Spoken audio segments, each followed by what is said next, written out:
En tant que président du groupe d'amitié France-Birmanie, j'ai très vite été sollicité, après le 2 février, par, d'une part, la communauté birmane de France, avec son premier président à l'époque, qui a été remplacé depuis par une présidente, très active d'ailleurs, et qui réunit très souvent les Birmans de France à travers des manifestations relativement importantes et qui leur permettent à la fois de souder le peuple birman de France, les Birmans qui sont exilés sur notre territoire, et ensuite de se tenir informés et en lien très étroit avec leurs familles qui sont restées donc en Birmanie. J'ai été également contacté très rapidement par Anne Dornano et un groupe de médecins qui travaillaient jusqu'alors en Birmanie et qui établissait une formation des médecins birmans depuis déjà une vingtaine d'années. Et il y avait un suivi chaque année des médecins allés dans les hôpitaux birmans, dans la capitale principalement, pour faire de la formation en chirurgie, mais dans toutes les spécialités possibles. Et ils étaient bien sûr très affectés par ce coup d'État de la junte militaire. Et puis petit à petit, nous avons eu des contacts avec un certain nombre de ministres, alors dans un premier temps qui étaient dans la clandestinité, avec lesquels on avait des rapports visio, néanmoins. Alors je pense en particulier à la ministre des Affaires étrangères du gouvernement en exil, et au ministre des Droits de l'Homme, avec lesquels nous poursuivons régulièrement les contacts. Alors aujourd'hui, ils ne sont plus dans la clandestinité et dans la jungle, comme ils étaient au départ. Ils sont, pour la plupart, aujourd'hui en exil, dans un certain nombre de pays qu'ils ne souhaitent pas divulguer pour des questions de sécurité, car les services secrets de la junte birmane les pourchassent, vous imaginez, avec beaucoup d'assiduité.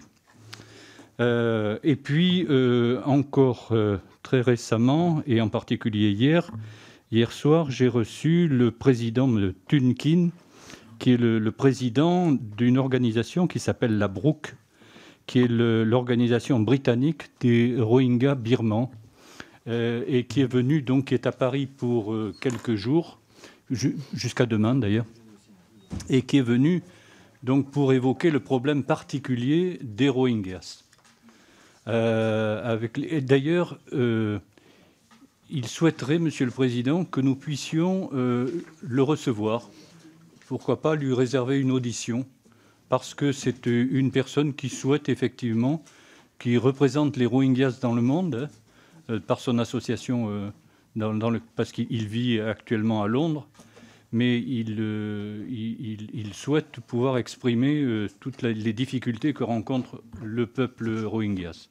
J'avais eu l'occasion d'ailleurs de visiter au Bangladesh un des principaux camps où sont parqués les Rohingyas, le camp de Cox's Bazar, qui regroupe 700 000 Rohingyas en plusieurs camps. C'est quelque chose d'immense. Un camp dans lequel ils sont privés de liberté. Ils n'ont pas le droit de travailler, ils n'ont pas le droit d'avoir leur autonomie financière. Et ils ne peuvent que... avec Frédéric Petit, nous avions visité ce camp, d'ailleurs. Et ils n'ont pas d'autonomie financière et ils ne vivent que grâce à l'aide alimentaire que leur apportent un certain nombre d'associations internationales. Donc aujourd'hui, la situation a pratiquement empiré, on peut dire. Elle est gravissime parce que la junte militaire poursuit ses exactions.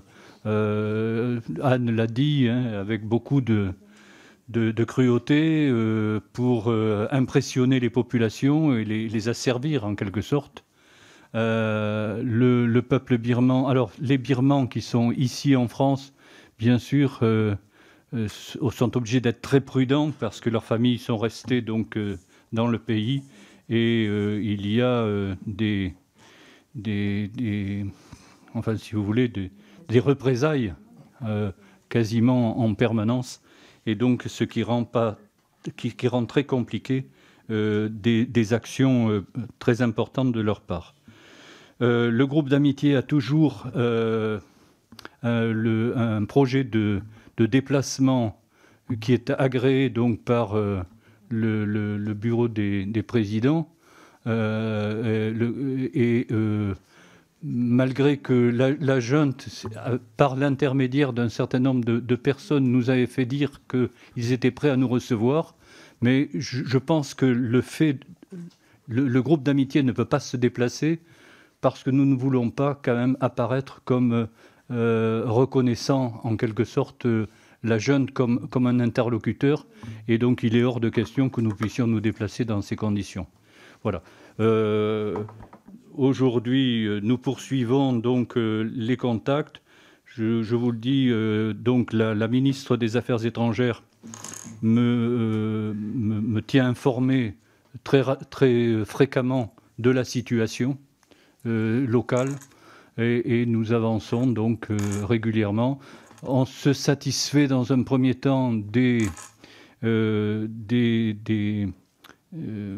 la pression qui a été exercée par l'Europe, et en particulier le blocage des comptes. Mais comme le disait Anne, ça n'a qu'un effet très réduit compte tenu de la diversité de leurs placements, et en particulier qui sont beaucoup plus dans des paradis fiscaux que dans des banques officielles européennes. Donc ça rend très compliqué. Et puis, on a des informations selon lesquelles l'espèce de blocus et les mesures que nous avons prises sont largement compensées par la Chine, qui joue un double jeu, bien sûr, sur le plan économique, avec la junte, qui, d'une part, officiellement les critique, mais officieusement leur apporte quand même une aide, semble-t-il, appréciable, à la fois sur le plan matériel, sur le plan de l'armement militaire, mais aussi sur l'appui stratégique qu'apporte la Chine.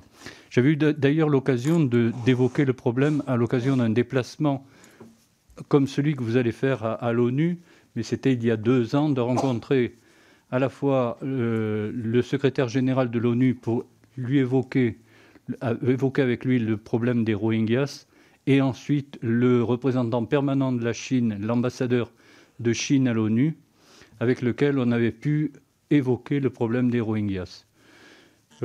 Chacun, bien sûr, nous disant sa bonne volonté, la Chine en particulier, pour aider le déplacement des Rohingyas du Bangladesh vers le retour vers la Birmanie, au compte-gouttes, puisqu'il s'agissait de 500 sur 700 000 dans un premier temps. C'était vraiment au compte-gouttes.